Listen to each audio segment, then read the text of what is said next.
हे राधे, हरे Krishna friends. हमारे श्री जी के channel में आप सभी का स्वागत है।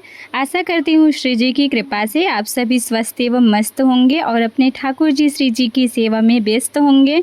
तो आज की इस वीडियो में हम बताएंगे 2025 में श्रावण मास में पड़ने वाली पुत्रदा एकादशी कब है, एकादशी कब से प्रारंभ हो रही है, कब समाप्त होगी एकादशी तिथि, एकादशी के दिन हमें किन किन बातों का ध्यान रखना चाहिए, पारण का शुभ मुहूर्त क्या है, एकादशी में हमें कौन कौन से चीज़ें नहीं करनी चाहिए और कौन कौन से चीज़ें हमें करनी चाहिए, आइए जानते हैं। तो वीडियो में आखिरी तक ज़रूर बने रहिएगा दोस्तों। तो आइए सबसे पहले जान लेते हैं पुत्रदा एकादशी कब है 2025 में, जिसे हम पवित्रता एकादशी के नाम से भी जानते हैं और पुत्रदा एकादशी के नाम से भी दोस्तों। तो पुत्रदा एकादशी 2025 में 5 तारीख को पड़ रही है। एकादशी तिथि शुरू होगी 4 तारीख को 11:42 से प्रारंभ होगी एकादशी तिथि और 5 अगस्त को 1:12 तक रहेगी दोस्तों। तो उदया तिथि के अनुसार 5 तारीख को ही पुत्रदा एकादशी का व्रत धारण किया जाएगा, इस बात का विशेष ध्यान रखें। और एकादशी तिथि तो 4 तारीख से ही लग जाएगी 11:42 पर। और दिन पड़ रहा है दोस्तों मंगलवार, तो 5 तारीख को मंगलवार है, तो पुत्रदा एकादशी उसी दिन है।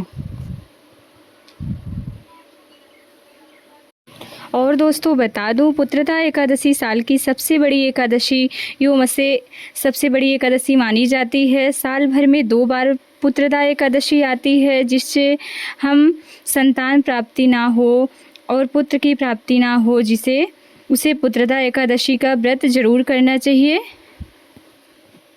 इसीलिए पुत्रदा एकादशी बहुत ही महत्वपूर्ण मानी गई है दोस्तों। और कुछ लोगों का कन्फ्यूजन होता है कि पुत्रदा एकादशी से हम एकादशी व्रत शुरू कर सकते हैं, स्टार्ट कर सकते हैं सभी एकादशियों का व्रत। तो बिल्कुल नहीं, इस व्रत से एकादशी का व्रत स्टार्ट नहीं किया जाता है दोस्तों, इस बात का विशेष ध्यान रखिएगा।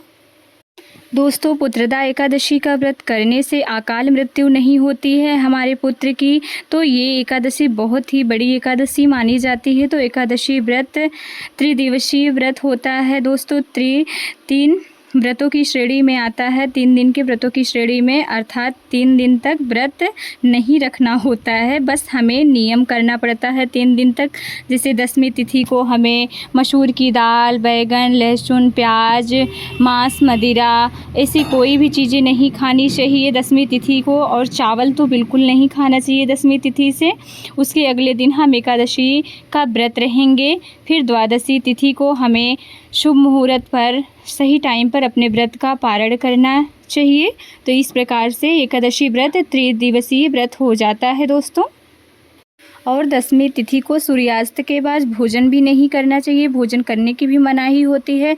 आप फलाहार भोजन खा सकते हैं, दूध पी सकते हैं, फल फूल आदि चीज़ें ले सकते हैं। आप एकादशी वाले दिन ब्रह्म मुहूर्त में सुबह उठकर अपने नित्य क्रिया को कर दोस्तों अपने घर की साफ़ सफाई कर पानी में कुछ न कुछ मिला के स्नान ज़रूर करें, जैसे गंगा जल, तिल या आंवले का रस, तीनों में से कोई भी चीज़ें आप ले सकते हैं। अपने स्नान के पानी में डालकर आप स्नान ज़रूर करना चाहिए। बहुत बड़ी महिमा मानी जाती है, शास्त्रों में बताई गई है। एकादशी के दिन कुछ न कुछ ज़रूर स्नान करें, तिल, गंगा जल, आंवले का रस, जो भी आपके पास अवेलेबल हो दोस्तों, तो ज़रूर एकादशी वाले दिन ये कार्य करें। सावन का पावन महीना चल रहा है, जैसा कि आप सभी को पता ही है दोस्तों, तो दूध या गंगा जल मिलाकर भी आप स्नान कर सकते हैं। इसकी बहुत बड़ी महिमा बताई गई है शास्त्रों में। पीले रंग का वस्त्र धारण करें आप, अगर पीले रंग का वस्त्र ना हो तो आप कोई भी साफ़ सुथरे वस्त्र धारण कर सकते हैं। कोशिश करें काला रंग ना पहने दोस्तों।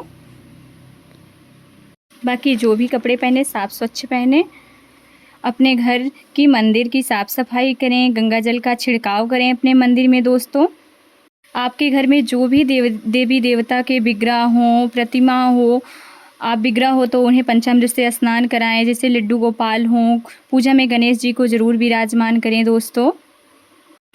पंचामृत ना हो पाए तो आप सादे जल या दूध अगर हो आपके पास, जो भी आसानी से मिल सके, उससे स्नान कराएं कान्हा जी को।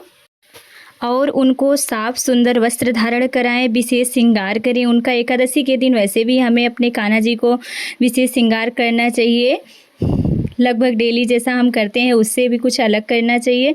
एकादशी व्रत का आप सबसे पहले संकल्प लें, हाथ में फूल, लौंग या तिल लेकर या सुपारी लेकर या जल से भी आप व्रत का संकल्प ले सकते हैं दोस्तों। तो व्रत का संकल्प ज़रूर लें, क्योंकि चावल का प्रयोग तो नहीं होता एकादशी वाले दिन, इसलिए आप सुपारी, जल, लौंग, तिल, फूल जो भी आपको मिल जाए उससे आप व्रत का संकल्प ज़रूर लें दोस्तों, और उसे भगवान के विग्रह के सामने समर्पित कर दें। जो भी आप संकल्प लेते समय हाथ में अपने लें, जो भी आपके पास हो। याद रखें, संकल्प के बिना कोई भी व्रत आधा अधूरा माना जाता है दोस्तों। तो व्रत का संकल्प ज़रूर लें। धूप दीप फल फूल से भगवान की पूजा करें। पूजा में गणेश जी को ज़रूर विराजमान करें दोस्तों। जैसा कि मैंने बताया, एकादशी व्रत की कथा पढ़ें, दक्षिणा चढ़ाएं। इससे पूजा में रही हुई कमियों के लिए भगवान क्षमा करते हैं। पूजा में रही कमियों के लिए क्षमा याचना करें भगवान से।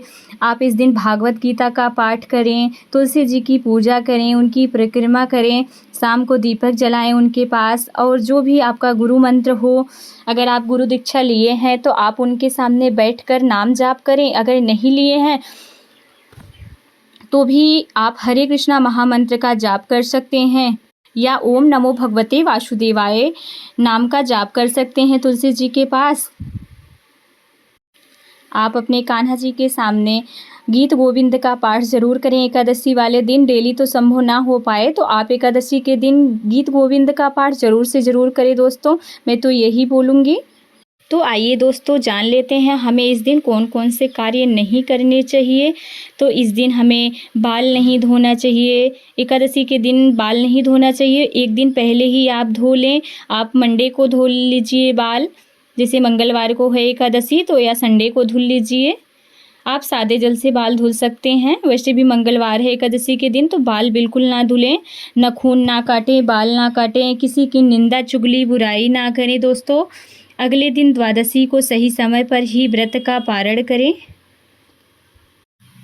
व्रत पारण के लिए मैं एक अलग से वीडियो अपलोड करूंगी दोस्तों, कैसे पारण करें व्रत का, क्या खाएं क्या न खाएं द्वादशी को, सब कुछ उस वीडियो में बताऊंगी। तो उस वीडियो को भी आप वॉच कीजिएगा। तो आशा करती हूँ श्री जी की कृपा से हमारी दी हुई जानकारी आप सभी को पसंद आई होगी दोस्तों। तो हमारे चैनल को सब्सक्राइब कीजिएगा और हमारी वीडियो पर लाइक, कमेंट और शेयर कीजिएगा हमारी वीडियो को, क्योंकि यही एक माध्यम होता है जो हम वीडियो बनाते हैं, एक लाइक और कमेंट आप सबका। तो राधे राधे, मिलते हैं नेक्स्ट वीडियो में। तब तक के लिए राधे राधे। राधा वल्लभ श्री हरिवंश।